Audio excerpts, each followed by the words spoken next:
Hello दोस्तों, स्वागत है आपका अपना चैनल ईडीयू 360% में। चलिए हम ट्रांसफार्मर का लेक्चर नंबर 2 लाए हैं। इसमें हम पिछली लेक्चर में जो ट्रांसफार्मर का डिवीज़न किए थे कि ट्रांसफार्मर किस किस चीज़ों पे क्लासिफिकेशन किया गया है। तो पहला पढ़े थे कंस्ट्रक्शन के बेसिस पे। तो कंस्ट्रक्शन के बेसिस पे ये कोर टाइप, सेल टाइप और बेरी टाइप ट्रांसफार्मर में डिवाइडेड था। और वोल्टेज के बेसिस पे स्टेप अप और स्टेप डाउन में डिवाइडेड था। और मेजरमेंट और सेफ्टी के बेसिस पे पोटेंशियल टाइप और करंट टाइप में डिवाइडेड था। तो हम एक एक करके उन सब के बारे में डिटेल में पढ़ते हैं। तो आइए पहले कोर टाइप ट्रांसफार्मर को देखते हैं।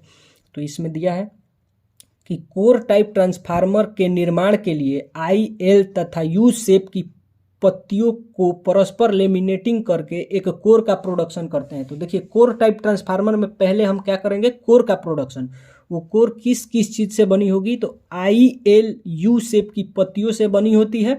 और पत्तियां बहुत पतली पतली होती है और उनको परस्पर लेमिनेटेड करते हैं। परस्पर लेमिनेटेड मतलब उस हर पत्तियों पे पहले परत चढ़ाते हैं, फिर उनको चिपकाते हैं। तो देखिए, पहले पूछ लेता है कि ये आई, एल, यू पत्तियों की बनी होती है या आई, एल, यू स्टेपिंग की बनी होती है। तो स्टेपिंग क्या होता है, तो जब इस पत्तियों को एक एक करके ऐसे रख दिया जाता है और रखने के बाद जब उसको बहुत ही हैवी लोड से दबाया जाता है तो उसको स्टेपिंग कहते हैं।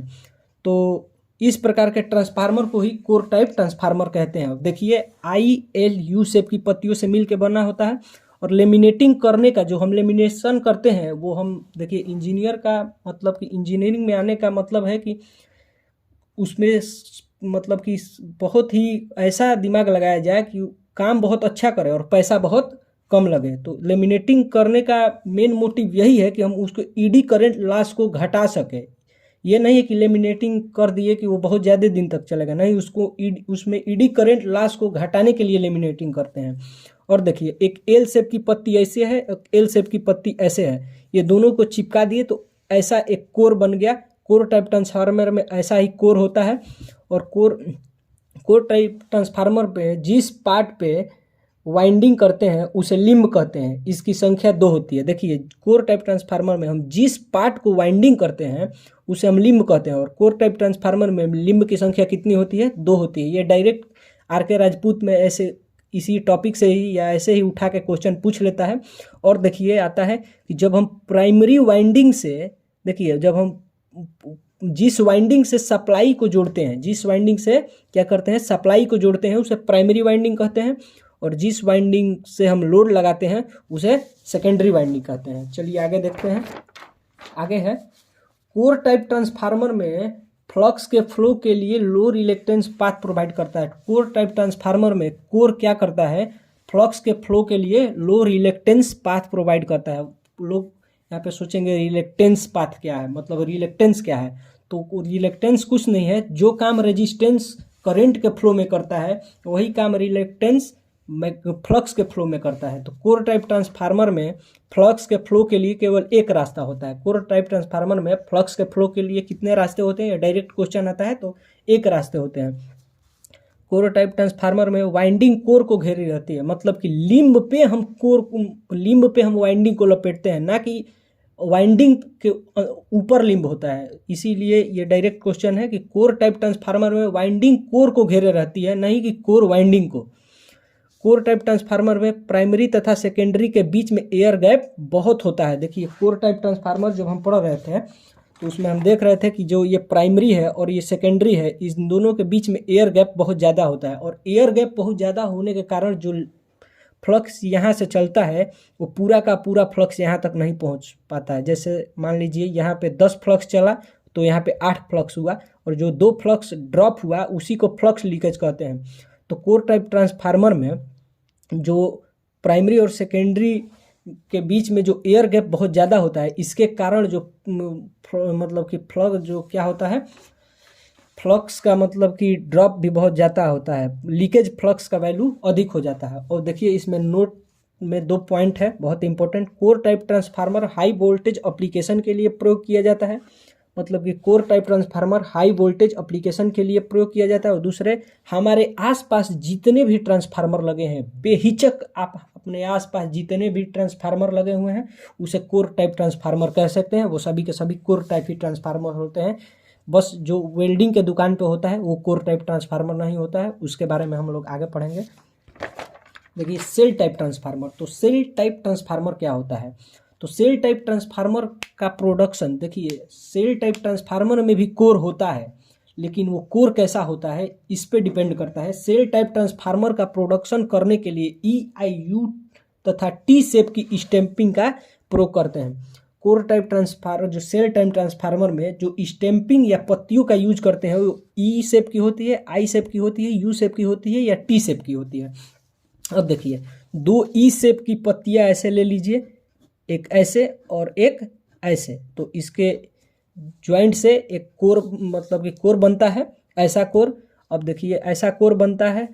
अब सेल टाइप ट्रांसफार्मर में लिंब की संख्या 3 होती है। देखिए कोर टाइप ट्रांसफार्मर में लिंब की संख्या 2 होती थी, एक ये होती थी और ये होती थी, लेकिन सेल टाइप ट्रांसफार्मर में लिंब की संख्या 3 है और बीच वाले लिंब का क्रॉस सेक्शनल एरिया, मतलब बीच वाले लिंब का सेक्शन एरिया दोनों लिंब से अधिक होता है। और कोर टाइप ट्रांसफार्मर में दोनों लिंब का क्रॉस सेक्शनल एरिया बराबर होता है।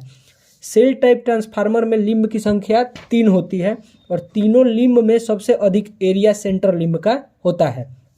चलिए, अब सेल टाइप ट्रांसफार्मर में प्राइमरी तथा सेकेंडरी वाइंडिंग सेंटर लिंब पे ही वाइंड होते हैं। देखिए कोर टाइप ट्रांसफार्मर में जो था वो प्राइमरी इस साइड था और सेकेंडरी उस साइड था, लेकिन सेल टाइप ट्रांसफार्मर में प्राइमरी और सेकेंडरी दोनों सेम लिंब पे वाइंड होते हैं। अब देखिए कोर टाइप ट्रांसफार्मर में फ्लक्स के फ्लो के लिए एक रास्ता था, लेकिन सेल टाइप ट्रांसफार्मर में फ्लक्स के फ्लो के लिए 2 रास्ते होते हैं। देखिए एक रास्ता ये हो गया और एक रास्ता ये हो गया। आगे चलिए देखते हैं। सेल टाइप ट्रांसफार्मर में एयर गैप बहुत कम होता है। सेल टाइप ट्रांसफार्मर में एयर गैप बहुत कम होता है। देखिए इसमें एयर गैप बहुत कम है कोर टाइप के अपेक्षा, तो इसमें लीकेज फ्लक्स का वैल्यू भी बहुत कम होगा। तो सेल टाइप ट्रांसफार्मर में एयर गैप बहुत कम है, इससे लीकेज फ्लक्स का मान बहुत कम होता है। सेल टाइप ट्रांसफार्मर जो होता है वो लो वोल्टेज एप्लीकेशन के लिए यूज करते हैं और core type transformer high voltage application के लिए यूज करते हैं। Welding transformer shell type transformer होते हैं और इसमें कोर वाइंडिंग को घेरे रहता है। देखिए उसमें वाइंडिंग कोर को घेरे रहता था कोर टाइप में, लेकिन इसमें कोर वाइंडिंग को घेरे रहता है। ये वाइंडिंग है और इस साइड से ये इसका कोर है, तो ये कोर जो है कोर के बीच में वाइंडिंग है, तो इसके वजह से ये कोर वाइंडिंग को घेरे रहते हैं। चलिए आगे देखते हैं। तो आता है berry type transformer. Berry type transformer क्या है? बेरी टाइप ट्रांसफार्मर का कंस्ट्रक्शन बहुत ही कॉम्प्लिकेटेड होता है और जनरली ना इससे डिप्लोमा के सेमेस्टर एग्जामों में और ना UPPCL या SSC JEE के क्वेश्चन, मतलब कि कंपटीशन में पूछा जाता है। ये बहुत ही टफ होता है इसका स्ट्रक्चर और कंस्ट्रक्शन। और बेरी टाइप ट्रांसफार्मर में फ्लक्स के फ्लो के लिए भी बहुत ज़्यादा रास्ते होते हैं। बेरी टाइप ट्रांसफार्मर ये पूछ लेता है कभी कभी, बेरी टाइप ट्रांसफार्मर का यूज लेबोरेटरी में होता है, तो पूछ लेता है बेरी टाइप ट्रांसफार्मर का यूज कहाँ होता है, तो लेबोरेटरी में जनरली अब होता है। अब देखिए हम कोर टाइप ट्रांसफार्मर और सेल टाइप ट्रांसफार्मर के बीच में डिफरेंस देख रहे हैं क्या होता है। तो core type transformer ILU stamping से बना होता है और shell type transformer EIUT stamping से बना होता है। और इसमें नंबर ऑफ लिम्ब 2 होते हैं और इसमें नंबर ऑफ लिम्ब 3 होते हैं और both limb is of same cross sectional area. कहता है इसमें दोनों लिम्ब का क्रॉस सेक्शनल एरिया सेम होता है और उसमें मिडिल लिम्ब का क्रॉस सेक्शनल एरिया दोनों लिम्बों से ज़्यादा होता है। ओनली वन पाथ पर फ्लक्स फ्लो, इसमें फ्लक्स के फ्लो के लिए बस एक रास्ता होता है और इसमें फ्लक्स के फ्लो के लिए 2 रास्ते होते हैं। वाइंडिंग कोर को घेरे रहता है।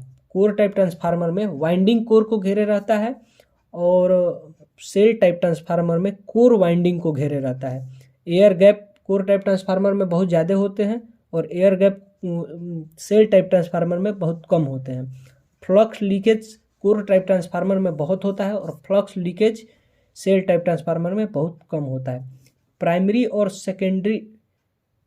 And secondary at different limb. इसमें जो प्राइमरी वाइंडिंग है और सेकेंडरी वाइंडिंग है ये दोनों अलग अलग लिम्ब पे होता है, और सेल टाइप ट्रांसफार्मर में प्राइमरी और सेकेंडरी दोनों एक ही लिम्ब पे होते हैं। चलिए दोस्तों, मिलते हैं अगले लेक्चर में, तब तक बहुत बहुत धन्यवाद।